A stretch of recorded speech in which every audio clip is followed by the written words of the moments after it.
1938 just 1938 में पहली बार 5 रुपए का नोट ही प्रिंट होता। यानी अगर बात की आरबीआई द्वारा इश्यू की गई पहली करेंसी या आरबीआई द्वारा प्रिंटेड पहली paper currency is 5 rupees, is right answer. में and after some time you and first Indian currency note first. देखिए मैं आपको बता दूं सर, एक्चुअली हुआ क्या कि नवंबर 1970 ये वो समय है जब ब्रिटिशर अपने साथ एक चेकबुक लेकर आते हैं। चेकबुक होती है ना, जिसमें बहुत सारे पन्ने होते हैं, मान लीजिए यहाँ खूब सारे पन्ने हैं सब ये, ठीक है। अब इस चेकबुक में क्या था कि जो 1 रुपीज का नोट था, जॉर्ज सस्टम, जो जॉर्ज छठे थे, नहीं देखिए दोनों में आंसर बता रहा हूं सर। अगर पूछे यहां पर कि आरबीआई, ध्यान दीजिएगा, रिजर्व बैंक और द्वारा प्रिंटेड पहली करेंसी कौन सी है, तो 5 रुपए का नोट है। अगर पूछे इंडिया में चलने वाली पहली पेपर करेंसी कौन सी, तो वो था 1 रुपए का नोट सर। इन दोनों में आंसर ये है सर, ठीक है। देखिए प्रसून कुमार जी ने आंसर दिया 5 रुपए, तो ये है बाई आरबीआई, ठीक है, बाई आरबीआई। और ये 1 रुपीज क्या हो रहा है इन इंडिया, इंडिया के अंदर है ना, इंडिया फर्स्ट पेपर करेंसी, ठीक है, बात ही हो रही है। तो इंडिया में जो पहली बार पेपर करेंसी स्टार्ट हुई थी, तो वो पहली पेपर करेंसी कितने वैल्यू की थी, 1 रुपीज की थी। ये बिल्कुल चेकबुक के साइज की थी सर, और चेकबुक की तरह इसमें जब फाड़ करके जो है आप इसको लेन देन में यूज करते थे, ठीक है। उसका जब आरबीआई ने 1935 में आरबीआई को अधिकार मिल गया, तो 38 से आरबीआई ने नोट छापने की शुरुआत करी है। और आरबीआई ने जो पहला नोट छापा था वो 5 रुपए का था। उसी क्रम में चल रहे थे मैक्सिमम 10,000 तक के नोट छापे गए। ये सेक्शन 24 में साफ साफ मेंशन। और मैं बता चुका हूं नवंबर 1917 में पहली बार 1 रुपए का नोट भारत में छपा था। ये भारत की बात हो रही है। 5 रुपए का नोट ये आरबीआई की बात हो रही है, दोनों में अंतर है ना। आरबीआई द्वारा प्रिंटेड पहली करेंसी, 5 रुपए की करेंसी का स्टार्ट हुई थी। अच्छा कहाँ स्टार्ट हुई थी, आप बोलना चाह रहे हैं, ओके प्रिंस जी पूरे कहाँ स्टार्ट हुई थी सर। देखिए 5 रुपए के नोट की बात करते हैं रिजर्व बैंक ऑफ इंडिया, मैंने आपको बताया था कि 5 रुपए के जो नोट है उसकी प्रिंटिंग रिजर्व बैंक ने की 1938 में, और छापने के बाद जो आरबीआई का इशू डिपार्टमेंट है उसे पूरे इंडिया के अंदर सर्कुलेट करेगा सर। और सर्कुलेशन कैसे होगा, चेस्ट के माध्यम से होगा सर, है ना। तो चेस के माध्यम से, अब ये एक्जेक्टली बताना थोड़ा मुश्किल होगा कि एक्जेक्टली पहले सबसे पहले स्टार्ट कहां हुई थी सर। तो हम ये कह सकते हैं कि रिजर्व बैंक ने सबसे पहले छापा कब, ये तो बता सकते हैं सर, बट सबसे पहले जारी कहां हुआ है ना, ये बताना थोड़ा मुश्किल होगा सर। एनीवे अब देखिए, अब आज बात करने जा रहे हैं कि इंपॉर्टेंट पॉइंट के ऊपर। सबसे पहले हम यहाँ बात करते हैं डीआईजीसी, क्योंकि कल परसों इसका जिक्र आया था, तो मैं सोचता हूँ इस पॉइंट को कवर कर लें। डीआईजीसी का मतलब है deposit insurance and credit guarantee corporation of India. पहले मैं इसको मैनुअल तरीके से समझाता हूँ थोड़ा, आपको ध्यान दीजिएगा। डिपॉजिट इंश्योरेंस, डिपॉजिट मतलब जितने भी भारत के बैंकों में जमा धन है, किसका, बाई पब्लिक, ये पब्लिक द्वारा, पब्लिक एवं जनरल पब्लिक जितनी भी है उनके द्वारा जमा धन। अब जमा धन भैया काय में करते हैं वो लोग, करंट अकाउंट में करते हैं, सेविंग अकाउंट में करते हैं, कासा अकाउंट हो गया, राफा हो गया, है ना, कासा राफा, इनमें जमा धन का इंश्योरेंस करना होता है डीआईसीजीसी को। तो बैंकों में जमा धन का इंश्योरेंस डीआईजीसी के पास करना होता है, तो डिपॉजिट इंश्योरेंस होता है सर ये, ठीक है। और डिपॉजिट इंश्योरेंस कितना होता है इस बात को समझिएगा। इन केस मान लीजिए कि कभी ऐसे हालात हो जाए, हाँ, राफा इस राफा मीन्स होता है is a recurring account and a fixed account, CASA is a current account saving account, है ना। तो जो सेविंग अकाउंट है, करंट अकाउंट है, रिकरिंग अकाउंट यानी आरडी एफडी अकाउंट्स होते हैं, इनमें जमाधन किसका होता है, पब्लिक का तो होता है भाई, बैंक का थोड़ी ना होता है। हाँ बिल्कुल जी बिल्कुल। अब यहाँ पर ये होता है संदीप जी, बिल्कुल सही कहा आपने, यहाँ पर कि चोरी हो जाए तो पैसा कौन देगा। हाँ, तो अब बैंक है मान लीजिए, अब मान लीजिए बैंक में कभी कोई मान लीजिए लूट हो जाती है, सपोज करिए, या कोई मान लीजिए आग लग गई, या कोई मिसहैपनिंग हो गई, है ना, या मान लीजिए चोरी चकारी हो जाती, बहुत सारी चीजें हैं। तो अगर बैंक के साथ ऐसा हुआ, पब्लिक ने पैसा जमा किया बैंकों में, क्यों, सिर्फ एक चीज के लिए, वह है भरोसा, यानी ट्रस्ट। क्या है, ट्रस्ट। पूरी बैंकिंग व्यवस्था एक चीज पे टिकी है, वह है ट्रस्ट, भरोसा। आप सोचिए ना संदीप जी कि करोड़ों अरबों रुपया लोग बैंकों में जमा करते हैं, क्यों नहीं मेरे पास जमा कर देते, संदीप जी के पास जमा कर दो, है संदीप जी के पास करोड़ों में जमा करो, अगला विजय माल्या संदीप के यहां से निकलेगा सर, है संदीप जी, ऐसी होगा ना। अरे संदीप जी छोड़ो कोई बात नहीं, मुस्कुरा रहे हो आप, लेकिन आप मेरे पास जमा करके देखो, अगला विजय माल्या आपको अगले दिन दिखा दूंगा मैं। मेरी बात समझ में, मतलब कहने का मतलब यह है, क्योंकि देखो सीधी बात है, बेईमानी करनी बुरी बात है, लेकिन क्या है मेरे टारगेट थोड़े ऊंचे हैं।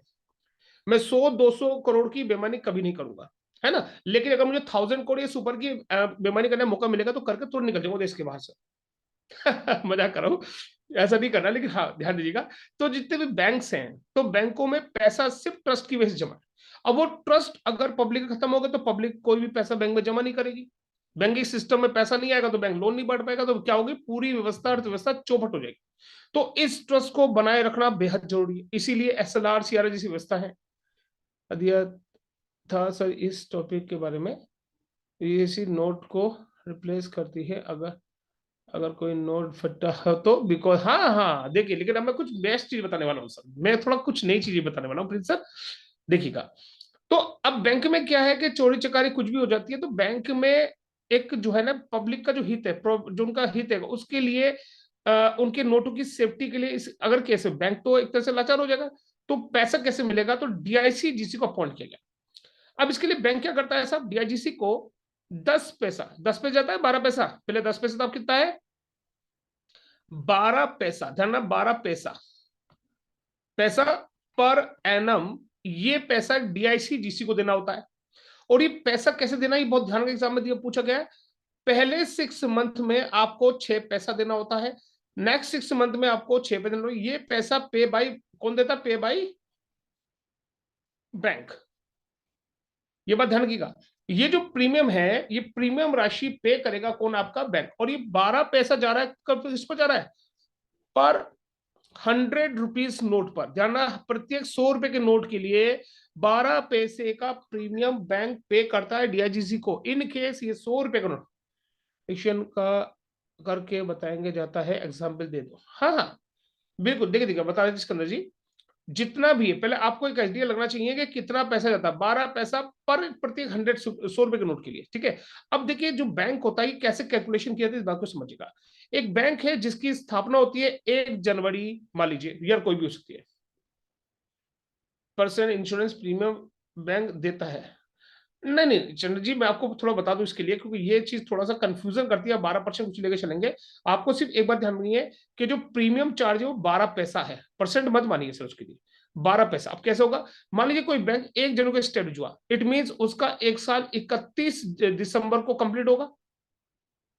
हाँ मैं 1 मिनट रुक जाइए सर, रोशन जी मैं आपको पहले क्लियर कर दूं स्पॉट, इसलिए मैं आपसे कह रहा था पहले इस कॉन्सेप्ट को समझिएगा। मान लीजिए कोई बैंक की स्टेब्लिशमेंट कब होती है, 1 जनवरी को, ठीक है, और 31 जनवरी तक उसका 1 साल पूरा होता है। तो ध्यान रखना कोई भी बैंक जो स्टेब्लिश होता है, उस बैंक की स्थापना के डेट से लेकर के और उसका जो पूरा 1 साल होता है, इस पीरियड में जितना भी मनी बैंक के पास डिपॉजिट होगा, तो उसका स्टैंडर्ड लिया जाता है। स्टैंडर्ड बोले तो जैसे डेली बेस पर एसएलआर आपके पास, एसएलआर शेयर आप मेंटेन करते हैं, उसके हिसाब से आपका कैश रहता है, कभी ज्यादा कभी कम। तो इन हैंड एक स्टैंडर्ड अमाउंट के अप्रोक्सीमेट आपके पास 500 करोड़ तो रहते रहते हैं, मान लीजिए 400 करोड़ रहते रहते हैं। तो उस अमाउंट के हिसाब से 12 पैसा प्रीमियम, यानी प्रत्येक 100 रुपए के लिए 12 पैसा, और जितना भी आपके नोट है उसके हिसाब से आप पैसा डीआईजीसी को जमा कर लें। अब मान लीजिए कल को इस बैंक में कोई मिसहैपनिंग में क्या होगा कि पब्लिक के द्वारा दिए गए धन के बदले, यानी जो पब्लिक का अकाउंट है, पर अकाउंट होल्डर, जानना पर अकाउंट होल्डर, अकाउंट होल्डर पर अकाउंट को मैक्सिमम 5 लाख रुपए तक का क्या होगा, कवर दिया गया। देखिए घटेगा बढ़ेगा, देखिए बिल्कुल आपने प्रश्न जी मैं आपको बता दूं, अमाउंट तो डेली बेस पर घटेगा बढ़ेगा, लेकिन एक स्टैंडर्ड हमने रख लिया। अब मान लीजिए हमने स्टैंडर्ड रखा सपोज करिए 400 करोड़ रुपए। अब 400 करोड़ हमारा मेंटेन, आप डेली बेस पर 400 से 410 हो गया, 405 हो गया, थोड़ा बहुत ऊपर नीचे हो रहा है, रेंडमली क्या हो 450 करोड़ हो गया या 500 करोड़ हो गया, तो जो एडिशनल अमाउंट उसके लिए भी प्रीमियम जमा करना पड़ेगा। इट मींस क्या होता है 1 जनवरी से लेकर के 31 के बीच में जो एक एवरेज आप पे डिपॉजिट रहा है, ध्यान दें, यानी आपकी स्थापना दिवस से लेकर के जो आपकी अगली स्थापना दिवस के बीच में जितना भी एवरेज बैलेंस आप पे रहा है, उस एवरेज बैलेंस का इंश्योरेंस होता है सर, ठीक है। अब यहाँ पे जो इंश्योरेंस हो गया, और यहाँ ना जितना भी पब्लिक का पैसा, मान लीजिए पब्लिक ने आज जमा कर दिया ज्यादा पैसा, तो उसके हिसाब से इंश्योरेंस चलता रहेगा सर, ठीक है। अब ये जो जमा धन है हमारे पास, जितना भी पब्लिक का पैसा हमारे पास जमा हुआ, इंश्योरेंस हो गया, नोट कल को जल जाए चोरी हो जाए तो क्या होगा, डीआईजीसी न्यू नोट आपको इशू कर देगा। ऐसे एग्जाम्पल समझिए, हम जाते हैं मार्केट में, तो मार्केट में बट्टे वाले बैठे होते हैं, है ना, बट्टे वाले बैठे होते हैं, और बट्टे वाले क्या करते हैं कि भाई कुछ पैसे कम करके डेप्रिशिएट वैल्यू पे आपको जो नोट एक्सचेंज कर देते हैं। जबकि रियलिटी में रिजर्व बैंक ऑफ इंडिया क्या कहता है कि अगर कोई नोट 59% तक भी डैमेज है कुछ केसेस में, जबकि उनका नंबर नहीं मिलना चाहिए, तो भी उसकी 100% वैल्यू बैंक आपको पे करेगा, क्योंकि बैंक ये पैसा डीआईजीसी किसको देगा, चेस्ट में भेजेगा, और चेस्ट से जाएगा डीआईजीसी को, और डीआईजीसी उसको जलाकर राख कर देगा, और चेस्ट आपको उसके बदले क्या करेगी, नया नोट दे देगी सर। तो इसलिए क्या होता है, नोटों की फुल वैल्यू वापिस होती है। अब पब्लिक की बैंक जान नहीं पाती है, अब उनको जानकारी नहीं होती है, बैंक वाले मना कर देते हैं। तो क्या होता है, बट्टे वाले से, बट्टे वाले को इसकी जानकारी होती है, तो वो क्या करते हैं, वो ला करके गड्डी के बीच में लगा करके इसको एक्सचेंज करवा देते हैं। अब बैंकर भी देखता है जब एक नोट है बहुत ही ज्यादा बुरी हालत में है और चलने योग्य बिल्कुल नहीं रहा, तो उस केस में क्या होगा, उसको मतलब वापस भेज देते हैं कहाँ पर, चेस्ट के लिए, कि भैया इसको चेंज करके दूसरा दे दो।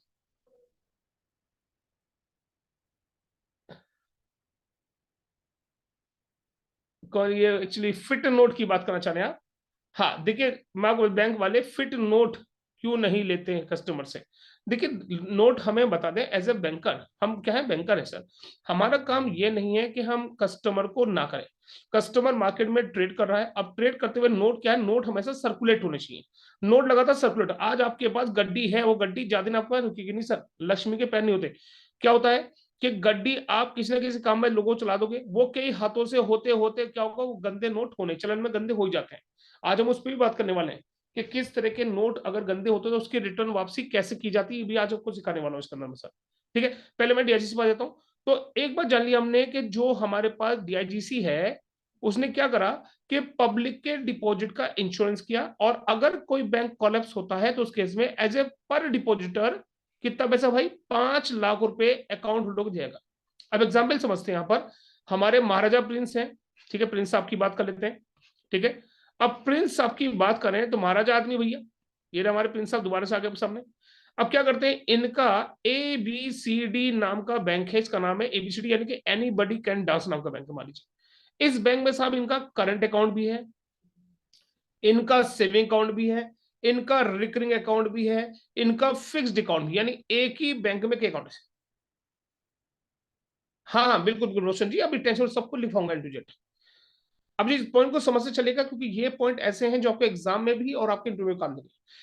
अगर प्रिंस जी आपका जो है ABCD नाम के बैंक में करंट सेविंग RD FD सब अकाउंट है, अब मान लीजिए इस अकाउंट में, करंट अकाउंट में आपका जो है सपोज करिए 30 लाख रुपए डिपॉजिट है, सेविंग अकाउंट में आपका 10 लाख रुपए डिपॉजिट है, और रिकरिंग अकाउंट में मान लीजिए आपका 5 लाख डिपॉजिट है, और यहां पर भी आपका जो है 20 लाख रुपए FD में डिपॉजिट है। यदि आप देखें तो ये टोटल अमाउंट जो आपका हो रहा है वो 55 लाख रुपए का लगभग हो रहा है ना, 55 लाख रुपए का डिपॉजिट बैंक के अंदर। अब मान लेते हैं किसी वजह से बैंक क्या हो गया, कोलैप्स हो जाता है, बैंक की मालियत बहुत ज्यादा खराब है, बैंक ने कुछ अनियमितता की जिस कारण RBI उसका लाइसेंस रद्द कर रहा है सर। अब अगर बैंक का लाइसेंस रद्द हो रहा है, बैंक अनियमित हो रहा है, यानी क्या हो रहा है, तो इसके लिए एक RBI ऑफिशियल लिक्विडेटर अपॉइंट करेगा। लिक्विडेटर का काम क्या होगा कि वो इसके जो भी लॉसेस है उनको टेक ओवर करेगा, और उनको जो अपने साथ मिला करके उनको ठीक करेगा। अगर वो नहीं चला पाया तो उनका जो खर्चा है, जो भी अमाउंट है, वो उनको दिलाएगा। अब यहाँ पे जो एक सवाल है मेरा, ध्यान दीजिएगा कि 4 अकाउंट्स हैं प्रिंस जी के, और 55 लाख टोटल डिपॉजिट, मिलेगा कितना, देखो यहाँ पे संदीप जी आंसर 5 लाख ही मिलेगा। यस, आपका एक अकाउंट होगा तो 5 लाख मिलेगा, 2 होंगे, 3 होंगे, 4 होंगे, कितना भी हो, मैक्सिमम 55 लाख के अगेंस्ट मैक्सिमम 5 लाख रुपए का ही कवरेज मिलेगा। अब मान लीजिए अगर यहाँ पे जमा होते आपके, सपोज करिए 1 लाख रुपया यहाँ पे जमा होते, 1 लाख रुपया यहाँ पे जमा होते, 1 लाख रुपया यहाँ पे जमा होते, 1 लाख रुपया, टोटल 4 लाख है। 4 लाख के अगेंस्ट कितना मिलता हमें, 4 लाख के अगेंस्ट कितना मिलता अंडर 5 लाख के, तो संदीप जी। हाँ, तो यहाँ पे आपको नहीं नहीं नहीं नहीं, यहाँ पे जो है 4 लाख ही मिलेगा सर, फुल वैल्यू जितनी थी। अगर अमाउंट 5 लाख से ज्यादा का है तो मैक्सिमम 5 लाख मिलेगा, अगर 5 लाख के अंडर की वैल्यू है तो फुल वैल्यू आपको मिलेगी सर, ये बात ध्यान रखना। ठीक है, तो ये मैंने समझाया आपके लिए कि किसका इंश्योरेंस अगर होगा, किसी व्यक्ति के एक से ज्यादा अकाउंट से, तो आप किसको पेमेंट करेंगे, आप उसके पर अकाउंट पेमेंट करोगे, लेकिन कितना करोगे, मैक्सिमम चारों अकाउंट का 5 लाख ही कर पाओगे, यानी कि करंट का अलग हुआ, सेविंग का अलग हुआ नहीं। ठीक है सर, एक बात और बताते हैं, जैसे कि आपको बताया कि डीआईजीसी में हम सभी बैंकों के डिपॉजिट का इंश्योर करते हैं। याद है जितना भी गवर्नमेंट डिपॉजिट है, गवर्नमेंट डिपॉजिट्स ध्यान समझ लीजिएगा पहले, या आपका फॉरेन डिपॉजिट्स, यानी फॉरेन बैंक्स हो सकते हैं, या फॉरेन गवर्नमेंट हो सकती है, या फॉरेन कंपनीज हो सकती हैं, यानी कंपनी डिपॉजिट भी लेते हैं, इसमें कंपनी डिपॉजिट्स हो सकता है। ठीक है, या आपके बैंक, खुद के बैंकों के डिपॉजिट जो होते हैं, बैंक डिपॉजिट्स हो सकते हैं, या एनबीएफसी डिपॉजिट्स हो सकते हैं, है ना, ये सब डिपॉजिट जो है, इन सब डिपॉजिट का इंश्योरेंस जो है डीआईजीसी नहीं करता। ओनली किसका? पब्लिक डिपॉजिट का इंश्योरेंस करता है। ये बात ध्यान रखना, ये वाला पॉइंट एग्जाम में आ चुका है, गलती मत करना इसमें। किसी प्रकार के गवर्नमेंट डिपॉजिट, फॉरेन डिपॉजिट्स या फॉरेन कंपनी डिपॉजिट का नहीं होता है। ठीक है, एक और पॉइंट बताता हूं आपके लिए सर, रफ कर रहा हूं इसके लिए मैं।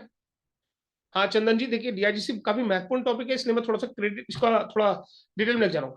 अब आपने समझ लिया कि डिपॉजिट इंश्योरेंस कितना मिलेगा साहब? अप टू 5 लाख रुपीज तक का मिलेगा सर।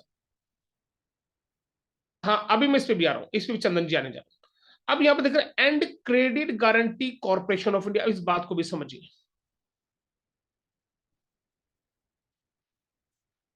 हाँ देखिए, अब मैं आपने अब देखिए लवलेश जी का क्वेश्चन बड़ा अच्छा है, यहाँ पर मैं आपको थोड़ा सा बता दूं सर। लवलेश जी, देखिए अगर 55 लाख रुपए आपने डिफरेंट डिफरेंट अकाउंट्स में जमा करके, डिफरेंट बैंक्स में जमा करके, डोंट वरी, लेकिन जो बैंक कोलैप्स हुआ है, काउंटिंग हमेशा उस बैंक के हिसाब से थी। मान लीजिए आपका ए बैंक में अकाउंट है, बी बैंक में अकाउंट है, सी में अकाउंट है, डी में अकाउंट है, और कॉलम सी वाला बैंक कर रहा है, तो आपका भले ही किसमें कितना पड़ा हो, इस बैंक में जितना भी पैसा था उसके अकॉर्डिंग अप टू 5 लाख तक कवरेज आपको मिलेगा, अगर ये बैंक कॉलैप्स कर रहा है तो ये बैंक वाइज होता है सर, ना कि आपके अकाउंट वाइज होता है। तो एक बैंक में जितने अकाउंट्स होंगे उसके हिसाब से पैसा आपको दिया जाए। हाँ जी, हाँ जी, डिफरेंट अकाउंट होने पर, डिफरेंट अकाउंट द सेंस, एक बैंक में आपके 4 अकाउंट थे, डिफरेंट अकाउंट थे, उस केस में भी आपको क्या मिलेगा? उस केस में भी आपको जो है एक ही अकाउंट का मिलेगा। हाँ जी बिल्कुल प्रिंस जी, सभी बैंक के लिए। अब मैं आपको बता दूं, ये भी आपसे पूछ सकता है 5 लाख कब से हुआ। देखिए पहले ये 1 लाख रुपए बैंक डिपॉजिट हुआ करता था। हुआ क्या कि जो फरवरी में, यानी 1 फरवरी 2020 का जो बजट था, जो कि आपके निर्मला चाची ने दिया था। निर्मला चाची कौन है? अरे भैया वित्त मंत्री का नाम बताओ यार, भूल गया मैं नाम। हम उन्हें निर्मला चाची बोल देते हैं। कौन है बताइए जल्दी से। निर्मला सीतारमन जी, ठीक है, मैं आपकी जगह से ना बोलता हूँ। तो निर्मला सीतारमन जी ने क्या करा, 1 फरवरी को घोषणा कर दी, यस यस बिल्कुल संदीप जी, घोषणा करी कि जो भी अमाउंट है इसको 5 टाइम कर दिया जाए। ठीक है, इनको 5 टाइम कर दिया, तो 5 टाइम का मतलब कितना हो गया? 5 लाख रुपए कर दिया गया सर। ठीक है, एक पॉइंट और महत्वपूर्ण बताता हूं, डीआईजीसी भारत के सभी बैंकों में जमा धन का इंश्योरेंस करता है। सभी बैंकों, 2020 सर, ईयर आगे 2020, सभी बैंकों में जमा धन का इंश्योरेंस करता है सिवाय एक बैंक के। ना ना, 20 में घोषणा हुई थी सर, ये 20 में घोषणा हुई थी सर, या डिफरेंट बैंक डिफरेंट अकाउंट, बिल्कुल जी। अच्छा एक चीज ध्यान रखिएगा, हमारे पास जो एक बैंक है जिसके अकाउंट का, जिसमें डिपॉजिट का इंश्योरेंस नहीं होता है, वह है प्राइमरी कोऑपरेटिव सोसाइटी। ध्यान रखना, इसको भी डिपॉजिट का इंश्योरेंस नहीं होता है। जैसे गवर्नमेंट डिपॉजिट्स नहीं होते, फॉरेन डिपॉजिट्स नहीं होते, उसी प्रकार से प्राइमरी कोऑपरेटिव सोसाइटी के डिपॉजिट का इंश्योरेंस नहीं होता। कितना 12 पैसे का खर्चा आता है? हाँ मैं बता दूं प्रसून जी, प्रत्येक 100 रुपए के नोट, मान लीजिए आपके पास 1,000 रुपए है, तो 1,000 रुपए पब्लिक का डिपॉजिट है, तो 1,000 में कितने 100 रुपए आएंगे साहब? 12 नोट आएंगे। तो आप ये सोच लीजिए कि इस प्रत्येक 100 रुपए के लिए 12 पैसे का प्रीमियम देना आपको। अब आप इसको 10 से मल्टीप्लाई कर लीजिए, जितना अमाउंट आता है 1 रुपया 20 पैसा, वो आपको डीआईजीसी को देना पड़ेगा। उसके बदले वो 1,000 रुपए आपके इंश्योर कर देगा। अगर 1,000 रुपए में कल को कोई मिस हैपनिंग होती है कि जल नोट कट फट जाते हैं, सॉइल्ड हो जाते हैं, मोटिलेटेड हो जाते हैं, या मान लीजिए चोरी हो जाती है, आग लग जाती है, कुछ बात हो जाती है, तो उस केस में इस नंबर के उस या उस दूसरे उसी वैल्यू के नोट जो है आपको डीआईजीसी प्रोवाइड करेगा। तो ये तो हमने बात करी कि डिपॉजिट इंश्योरेंस के बारे में, लेकिन एक पॉइंट यहाँ पे बड़ा खास है, क्रेडिट पर कोई ध्यान नहीं देता। क्रेडिट गारंटी क्या है, इस बात को समझिएगा भाई। एक बैंक ए ने बैंक बी को बैंक बी को क्या करा, इसे अमाउंट लोन दिया, कितना? 100 करोड़ रुपीज का लोन दिया। ठीक है, 100 करोड़ रुपीज का। हाँ ये मैं आंसर संदीप जी अभी देता हूँ, कोऑपरेटिव बैंक का क्यों नहीं होता। कोऑपरेटिव बैंक का इंश्योरेंस होता है, सिर्फ प्राइमरी कोऑपरेटिव सोसाइटी जो होती है उनका इंश्योरेंस नहीं होता। देखिए 100 करोड़ रुपीज हमने बैंक को डिपॉजिट किया, एक ए ने बी को। अब अगर बी ने 100 करोड़ रुपए ले लिए हैं साहब, तो बी का काम क्या है कि वो ए को वापस भी करेगा साहब, राइट। अब ऐसा ए ने जो बी को दिया, सी नाम के बैंक को दिया, डी नाम के बैंक को दिया, कुछ लोन दे रखा है, और इन बैंकों की भी अपनी मजबूरी चल रही है, पैसा लौटा नहीं पा रहे मान लीजिए। और इधर ये बैंक जो है, मान लीजिए इसके सामने किस दिन बैंक रन की सिचुएशन आ गई और ये बैंक कोलैप्स कर गया, डूब रहा है सर, बैंक के बहुत बुरे हालात से गुजर रहा बैंक। अब अगर मान लीजिए कि ये बैंक डूब रहा है और ये डूब ही गया मान लीजिए, तो डूबने पर क्या हो रहा है कि भाई पब्लिक डिपॉजिट को, यानी डिपॉजिट के रूप में ये पर अकाउंट होल्डर 5 लाख रुपए तो डीआईजीसी पे कर देगा, लेकिन जो लोन दिया था इसने, सॉरी माफ कीजिए मैं थोड़ा गलत बात दिया, बी बैंक ने इसको लोन दे रखा, माफ कीजिए मैं उल्टा लगा दिया, सी ने इसको लोन दे रखा मान लीजिए, और डी ने भी लोन दे रखा था इसको, है ना। तो अगर अलग अलग बैंकों ने ए को लोन दे रखा, तो ए अगर डूबेगा तो पब्लिक का पैसे भी डूबेगा और इन बैंक का पैसे भी डूबेगा। तो ऐसे केस में क्या होगा, डिपॉजिटर को तो 5 लाख मिल जाएंगे साहब, और जो ये बैंक्स हैं, इन बैंकों को क्या मिलेगा साहब, इनका पैसा डूब रहा है तो इनको दी गई है क्रेडिट की गारंटी। जो क्रेडिट आपने दिया है ना, उस क्रेडिट पर आपको अप टू 75% तक का कवरेज मिलेगा। कितना मिलेगा, 75% है, फिक्स है सर, ये ध्यान रखना, 75% तक का कवरेज मिलेगा। यानी जितना भी लोन होगा, अगर 100 करोड़ दिया था तो भैया 75 लाख रुपए डीआईजीसी आपको दे देगा, बाकी 25 लाख रुपए को आप छोड़ना पड़ेगा, भूलना पड़ेगा आपको, ठीक है। तो बाकी जो है ये हो जाएगा। तो ध्यान, क्रेडिट गारंटी पूछे तो कितनी है, अप टू 75%। तो जो भी लोन दिया गया है, जो भी क्रेडिट दिया गया है बी द्वारा ए को, और ए डूब जाता है तो उस केस में 75% तक का क्रेडिट की यहां पर गारंटी देती है, ठीक है। 75 करोड़, यस यस वीरेश जी, बिल्कुल सही कहा आपने। मैं इसे रफ कर रहा हूं जरा, अब मैं आपको स्लाइड शो करता हूं पहले, उसके बाद बात करते हैं। देखिए स्लाइड को देखिए ध्यान से। दो ऑर्गेनाइजेशन थी जो कि पहले सेपरेटली चलती थी 1961 में, जिसका नाम था यह है deposit insurance credit guarantee corporation of India, जिसमें डीआईजीसी का मतलब है डिपॉजिट इंश्योरेंस कॉर्पोरेशन, एंड सीजीसीआई का नाम है credit guarantee corporation of India. अब हुआ क्या, 1961 में जब ये बनी थी तो उसी पीरियड में डीआईजीसी एक्ट भी बना। उस समय मर्जर प्रॉपरली नहीं हो पाया। हाँ, अब देखिए 15 जुलाई 1978 ये वो डेट है जब डीआईजीसी एक्ट 1961 के प्रावधानों के अनुसार 15 जुलाई 1978 को डीआईजीसी गठन किया गया। अब इसका जब स्थापना हुई तो इसकी जो ऑथराइज कैपिटल थी वो 50 करोड़ थी, 50 करोड़ की लागत इसको दी गई सर। और इसमें 100% पैसा रिजर्व बैंक ऑफ इंडिया का था। पब्लिक वेलफेयर के हिसाब से देखते हुए इंश्योरेंस के रूप में डीआईजीसी का गठन यहाँ पर किया गया है सर, ठीक है।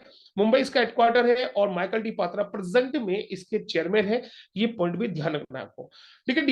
डीआईजीसी इंश्योर्ड किसे करता है, किस तरह के डिपॉजिट को इंश्योरेंस करता है, तो देख लीजिए CASA and RAFA account deposit को इंश्योरेंस करता है सर। और मैं आपको बता दूं यहाँ पर कुछ महत्वपूर्ण पॉइंट के साथ में कि बैंक इंश्योर्ड बाय डीआईजीसी कौन, लोकल एरिया बैंक्स, जितने भी हमारे लोकल एरिया बैंक्स हैं, ठीक है। लोकल एरिया बैंक्स के बारे में आपको पता होना चाहिए कि local area bank 5 crore rupees and above की कैपिटल पे स्टैब्लिश होते हैं।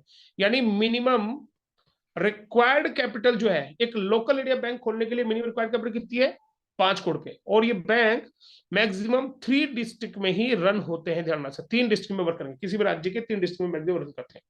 तो लोकल एरिया बैंक में जितना भी डिपॉजिट्स आएगा उनका भी इंश्योरेंस कौन कर डीआईजीसी करेगी। आरआरबीज में जमा धन का इंश्योरेंस, और कितने भी कमर्शियल बैंक है और फॉरेन बैंक है उनमें जमा हुआ जितना भी पब्लिक डिपॉजिट्स है उसका इंश्योरेंस किया जाता है, सिवाय किसके, प्राइमरी कोऑपरेटिव सोसाइटीज, क्योंकि वो राज्य सरकार के अधीन है। उसके बाद अभी बताने संदीप जी का क्वेश्चन है, मैं उसको समझाऊंगा अभी क्यों नहीं करते सर, ठीक है। तो यहाँ पर फॉरेन बैंक का जो डिपॉजिट्स है इनको लिया जाएगा, लेकिन फॉरेन बैंक के जो डिपॉजिट्स हैं कौन से, पब्लिक, उनका इंश्योरेंस होगा, लेकिन जो अगर खुद के डिपॉजिट्स है उनका इंश्योरेंस नहीं होगा। विदेशी गवर्नमेंट है, हमारी सेंट्रल स्टेट गवर्नमेंट के डिपॉजिट्स है, उनका इंश्योरेंस नहीं होता सर, क्यों, उसके लिए रेस्पॉन्सिबल वही लोग होते हैं। मैं भी आपको बताता हूं सर।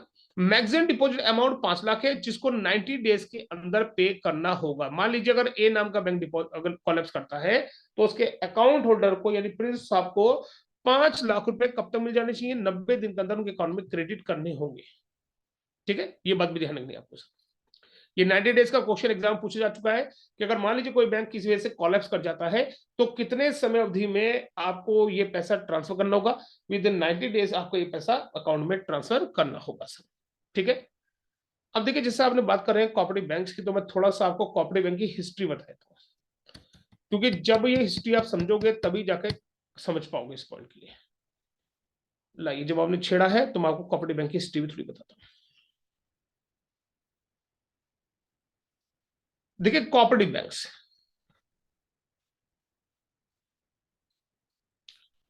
कोऑपरेटिव बैंक यानी सहकारी बैंक। सहकारी बैंक का मतलब हो गया जैसे कि आपसी सहयोग से चलाए गए बैंक। इनकी शुरुआत क्या होती है, 1906 के पीरियड से, 1904 की पीरियड से, 90 इसी पीरियड से स्टार्टिंग की गई थी सर। हो क्या रहा था कि भारतीय बैंकिंग सिस्टम के अंदर ये हो रहा था कि बैंकों को देश के कोने कोने पहुंचाना था, यानी फाइनेंशियल इंक्लूजन जो है बहुत समय चला रहा है, लेकिन उस पीरियड में भी बैंक पहुंच नहीं पा रहे थे। कारण था कि बैंक वहां ब्रांच खोलते थे जहां पे बहुत ज्यादा इंडस्ट्रियल एरिया हो, जहां पे बहुत अच्छी अर्निंग होती हो, जहां पे लोग पढ़े लिखे हैं। ग्रामीण एरिया में बैंक जाने से कतराते थे। तब गांव के अंदर ही क्या करा कि कुछ जो पढ़े लिखे संभ्रांत लोग थे उन्होंने मिल करके अपनी कुछ सोसाइटीज बनाई, और सोसाइटी के माध्यम से छोटे छोटे लोन देने शुरू करे। उस पीरियड गवर्नमेंट ने उनके काम को सराहा, और इंडिया में क्रेडिट सोसाइटी एक्ट 1904 के तहत इन सोसाइटीज को बैंक लाइसेंस दिए गए। उस पर जो गवर्नमेंट थी, हमारी ब्रिटिश गवर्नमेंट थी, उन्होंने बैंक लाइसेंस दिए, और लाइसेंस देकर इन्होंने बैंक खोले जिन्हें कहा गया कोऑपरेटिव बैंक्स। तो ध्यान रखना, कोऑपरेटिव बैंक जो है अंडर क्रेडिट सोसाइटी 1904 के तहत ओपन किया गया। अब देखिए कोऑपरेटिव सोसाइटी की बैंक की बात करते हैं, तो ये भारत के एकमात्र ऐसे बैंक है जो कि नो प्रॉफिट और नो लॉस पर वर्क करते हैं। अब आप कहोगे भैया नो लॉस, ये तो लॉस ही लॉस खा रहे हैं, लगातार आरबीआई के द्वारा इनको बहुत ज्यादा स्लैब पड़ रहे हैं, लगातार इनको बैन किया जा रहा है। तो भाई इनको बनाने के पीछे एक बहुत बड़ा मकसद था, और आज इनको हटाने के पीछे बहुत बड़ा मकसद है। आने वाले टाइम में भारत में आपको कोऑपरेटिव बैंक देखने को नहीं मिलेंगे, सब के सब स्मॉल फाइनेंस बैंक में कन्वर्ट हो जाएंगे सर, या इनको small finance bank take over कर लेंगे सर। ऐसा मैं क्यों कह रहा हूँ ये भी मैं आपको बता दूं। नो प्रॉफिट नो लॉस पे काम करते हैं, कारण समझिएगा, क्योंकि इसमें 100% स्टेक जो है वो किसका, सब गवर्नमेंट ऑफ इंडिया का है। कैसे है, इसमें से 75% स्टेक सेंट्रल गवर्नमेंट का है साहब, और 25% स्टेक उस गवर्नमेंट यानी उस राज्य सरकार का, स्टेट गवर्नमेंट का है, स्टेट गवर्नमेंट का है जिस राज्य में ये कॉर्पोरेट बैंक चलेगा। ध्यान रखना, कोऑपरेटिव बैंक राज्य सरकार के अधीन चलते हैं सर। स्टेट गवर्नमेंट का स्टेक इसमें 25% रहेगा, और 70% सेंट्रल गवर्नमेंट का। इसलिए इसमें जो भी प्रॉफिट होगा लॉस होगा सेंट्रल गवर्नमेंट खुद देख रही है, क्योंकि पब्लिक वेलफेयर के लिए इसको स्टार्ट किया गया था सर। ठीक है। अब देखिए क्या होता है कि जो बैंक है, ये बैंक जो थे, इन्होंने अच्छे से अपना काम संभालना शुरू किया, ग्रामीण एरिया में लैंडिंग करनी शुरू कर दी, लोगों को फाइनेंशियल सपोर्ट करने की कोशिश करनी शुरू कर दी, जो भी था ना semi urban area, rural areas में काम करना शुरू कर दिया। अब इनके कामकाज को देखते हुए क्या होता है कि एक चिंता जाहिर की गई उस पीरियड में कि भारत के अंदर 1913 से 17 की पीरियड में बैंकिंग क्राइसिस होता, आपको बताया था मैंने 588 बैंक डूबे थे। तो उस पीरियड में ये बात देखने को मिली कि इन बैंकों पे किसी का कोई कंट्रोल नहीं था। जैसे एक क्लास में, एक कमरे में मान लीजिए 2-2 3-3 साल के बच्चे बैठे पड़े हैं, उनके आगे छुरी काटा चाकू छुरी सब रख दिया हमने, तो क्या होगा, बच्चा खेल खेल में अपने तो सामने नुकसान कर देगा। लेकिन कोई बड़ा व्यक्ति होगा तो क्या करेगा, उन चीजों को हटाएगा ताकि उनको नुकसान ना हो। उसी प्रकार से जो बैंक थे वो अपनी मनमर्जी से लोन बांटते थे, अपनी मर्जी वसूली करते थे, और इस कारण वो एनपी के शिकार होते थे। तो 588 बैंक डूबना एक बहुत बड़ी फाइनेंशियल क्राइसिस था हमारे देश का, और हमारे देश का कि दुनिया भर के देशों में होता चलिए। तब उस पीरियड में ब्रिटिश सरकार ने तय किया कि सन 1918 सॉरी 1919 से सन 1919 में फैसला किया गया कि भाई जितने भी कोऑपरेटिव बैंक्स हैं उनको, कोऑपरेटिव बैंक शॉर्ट में मैंने को बैंक, इनको स्टेट गवर्नमेंट के अंडर दे देगा, यानी राज्य सरकार जो है इनकी पूर्ण तरह से मालिक होगी सर। यानी पैसा सेंटर का 75% है, सिर्फ फंडिंग होगी, बट मेन कंट्रोल जो है, कंट्रोल जो होगा वो किसका होगा, राज्य सरकार। आज भी राज्य सरकार का इस पर पूरा कंट्रोल है। अब राज्य सरकार करती है, इनके अपॉइंटमेंट निकालती है, राज्य सरकार के द्वारा जो है चीजें मैनेज होती है। चूंकि ये बैंक स्टेट के अंडर में आते हैं, इसलिए ये बैंक ना तो एसएलआर मेंटेन करते हैं ना सीआरआर मेंटेन करते हैं, यानी इन पर कोई बाध्यता नहीं है कि आप एसएलआर शेयर मेंटेन करो, जिस कारण ये बैंक थोड़े से लॉसेस में भी चल जाते हैं, क्योंकि इनके पास क्या बफर कुछ नहीं होता था। इसीलिए 1965 में कोऑपरेटिव सोसाइटी एक्ट 1965 पास किया गया, जिसके तहत इसमें सिर्फ बैंकिंग ऑपरेशन में रिजर्व बैंक ऑफ इंडिया को शामिल किया, यानी आरबीआई कोऑपरेटिव बैंक के जितने भी बैंकिंग ऑपरेशन हैं उनका कंट्रोल करेगा। ठीक है। लेकिन पूर्णतः कंट्रोल अभी भी किसका में, स्टेट गवर्नमेंट का है। तो आरबी का देखता है कि बैंक के पास को अगर फंडिंग की कमी है या किसी प्रकार की बफर की कमी है तो वो उसको मेंटेन करेगा। एसएलआर या सीआरआर मेंटेन करने की बाध्यता इनके साथ नहीं है, क्योंकि वो किसके लिए होती है, शेड्यूल्ड बैंक के लिए होती है सर। ठीक है, ध्यान रखना सर, जो आरबीआई के सेकंड शेड्यूल में आते हैं। अब इनको क्या आता है, इनको स्पेशली कोऑपरेटिव सोसाइटी एक्ट में रखा गया सर, तो इस कारण से इनको मेंटेन करने में आवश्यकता नहीं थी। अब जब मेंटेन नहीं किया गया तो आरबीआई के अधिकार में नहीं आ रहे, तो भैया ये किसी भी तरीके से अगर इनके पास पैसा डिपॉजिट हो रहा है और कल को कुछ हो जाए तो जिम्मेदार कौन है, राज्य सरकार, ना कि आरबीआई। सो आरबीआई ने साफ कहा, अपने एक्ट में मेंशन कर दिया कि भाई प्राइमरी कोऑपरेटिव सोसाइटीज को छोड़कर हम देश के सभी बैंकों में जमा धन को स्वीकार कर लेंगे, उसका इंश्योरेंस कर देंगे। अब देखिए ये तो बात हुई इसकी आरबीआई के अंदर आ गया। अब आपको पता है कि कोऑपरेटिव बैंक कितने तरह के होते हैं, कोऑपरेटिव बैंक कितने तरह के होते हैं। देखिए कोऑपरेटिव बैंक जो होते हैं साहब तीन तरह के होते हैं। जैसे नंबर एक होता है सेंट्रल कोऑपरेटिव सोसाइटी, शॉर्ट में लिखता हूं सेंट्रल कोऑपरेटिव सोसाइटी, शॉर्ट में लिख दिया मैंने। दूसरा होता है आपका स्टेट या डिस्ट्रिक्ट कोऑपरेटिव सोसाइटी। तीसरा होता है आपका प्राइमरी कोऑपरेटिव सोसाइटी। और चौथा होता है मल्टी स्टेट कोऑपरेटिव सोसाइटी। अब एक बात ध्यान रखना, क्योंकि स्टेट गवर्नमेंट के अंडर में आते हैं, तो देखिए कोई भी कोऑपरेटिव बैंक जिस राज्य में खुलेगा उस राज्य की सरकार के द्वारा उसे कंट्रोल किया जाता है, और वो बैंक उस राज्य के बाहर कहीं काम नहीं करता है। फॉर एग्जाम्पल चंदन जी, चंदन गौड़ साहब, आप कहां के रहने वाले हैं, अपने एरिया बताइएगा जरा, स्टेट कौन सी है।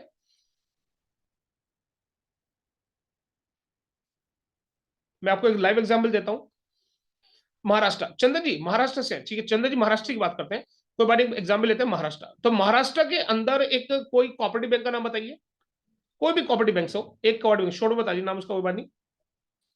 महाराष्ट्र के अंदर जो भी कोऑपरेटिव बैंक है, वो कोऑपरेटिव बैंक जो भी हमने कहा, उस कोऑपरेटिव बैंक को पूरे भारत में किसी भी राज्य में सर्च कर लेना, नहीं मिलेगा आपको। सारस्वत बैंक बता दी, मानिए सारस्वत स्टेट हो गया है ना, हाँ सारस्वत बैंक हो गया। कुर्ला नागरिक सहकारी बैंक हो गया, मानिए प्रसून जी। तो कुर्ला नागरिक सहकारी बैंक जो है आप पूरे महाराष्ट्र में देख सकते हैं, कहीं भी देख सकते हैं सर, पूरे महाराष्ट्र में मिलेगा आपको। लेकिन महाराष्ट्र के बाहर कर्नाटका में, क्या एमपी में किसी जगह मिलेगा आपको, नहीं मिलेगा। देखो और नाम दे दिए सर ने आपको, चंदन जी ने, जीपी पार्सेक जो है सहकारी बैंक है, ये भी आपको पूरे महाराष्ट्र में मिलेगा सर, महाराष्ट्र के बाहर नहीं मिलेगा। इसी प्रकार देखिए उत्तर प्रदेश की अगर बात करें, उत्तर प्रदेश में बहुत सारे कोऑपरेटिव बैंक्स हैं। जैसे मान लीजिए उत्तराखंड की बात करें, उत्तराखंड में Almora cooperative banks, Almora cooperative society, Almora cooperative bank की बात करें तो पूरे उत्तराखंड में मिलेगा साहब, उत्तराखंड के बाहर कहीं नहीं मिलेगा। ये क्यों, क्योंकि ये वो बैंक्स हैं जिनको वन स्टेट लाइसेंस मिला हुआ है, ध्यान रखना sir, only one state. Cooperative bank कभी भी एक स्टेट से बाहर काम नहीं कर सकते, ओनली वन स्टेट में काम कर रहे हैं, वही स्टेट सरकार उनके लिए क्या होगी, उनकी कंट्रोलर बॉडी होगी। ठीक है, लेकिन 65 एक्ट के तहत क्या होगा, इनके बैंकिंग सिस्टम को रेगुलेशन आरबीआई करता है, बाकी रूल्स रेगुलेशन कंट्रोलिंग जितनी भी है वो करता है सर, है ना। हाँ मल्टी स्टेट की बात करता हूँ, बिल्कुल बिल्कुल बताता हूँ के लिए, मल्टी स्टेट का क्या मतलब होता है। अब कोऑपरेटिव बैंक के बारे में जैसे बांध है कि कोऑपरेटिव बैंक जो एक ही स्टेट में काम करते हैं, बट मल्टी स्टेट का मतलब क्या होता है, जब दो या दो से अधिक कोऑपरेटिव बैंक मिलकर के किसी अदर स्टेट में या उसी स्टेट के अंदर एक बैंक ओपन करते हैं, तो ऐसे ज्वाइंट वेंचर को बोलते हैं मल्टी स्टेट कोऑपरेटिव बैंक्स। और ये मल्टी स्टेट कोऑपरेटिव बैंक जो होता है वो जिस स्टेट में खुलेगा उसी स्टेट में वर्क करेगा सर, ये बात यहां पर भी है सर। ठीक है, अब देखिए क्या होता है कि जो कोऑपरेटिव सोसाइटीज बैंक है, ठीक है, या डीआईजीसी क्यों आरबीआई के अंडर में आ रहे थोड़ा सा लेकर के, आरबीआई के रूल्स रेगुलेशन देख रहा है सर। तो रिजर्व बैंक ऑफ इंडिया क्या कर रहा है यहाँ पर कि इनके डिपॉजिट के इंश्योरेंस की व्यवस्था स्टेट गवर्नमेंट करती है खुद ही अपने आप, अपनी अपनी संस्था से करती है सर। लेकिन आरबीआई ने कह दिया कि ठीक है हम इस करेंगे, लेकिन प्राइमरी कोऑपरेटिव सोसाइटी के डिपॉजिट का इंश्योरेंस तो हम बिल्कुल भी नहीं करते sir, at least cooperative society cooperative bank का ही नहीं करते सर, क्योंकि वो राज्य सरकार के अधीन आती है सर। यहाँ पे कोऑपरेटिव सोसाइटी बोल दिया है, लेकिन क्या है कोऑपरेटिव सोसाइटी बैंकों का ही कह दिया है, क्योंकि ये बैंक राज्य सरकार के अधीन बैंक है सर, इस बात को ध्यान रखिए सर। ठीक है, तो आई होप के पॉइंट क्लियर होगा आपके लिए, जो कभी एक इंपॉर्टेंट पॉइंट दिमाग में आया था वो निकल के दिमाग से, अभी कुछ याद आया था मल्टी स्टेट को सुन करके एग्जाम्पल, चलो कोई नहीं मैं रफ कर रहा हूँ उसके लिए सर। तो आई होप के मल्टी ये कोऑपरेटिव सोसाइटी का भी आपको पोर्शन थोड़ा सा क्लियर हुआ होगा।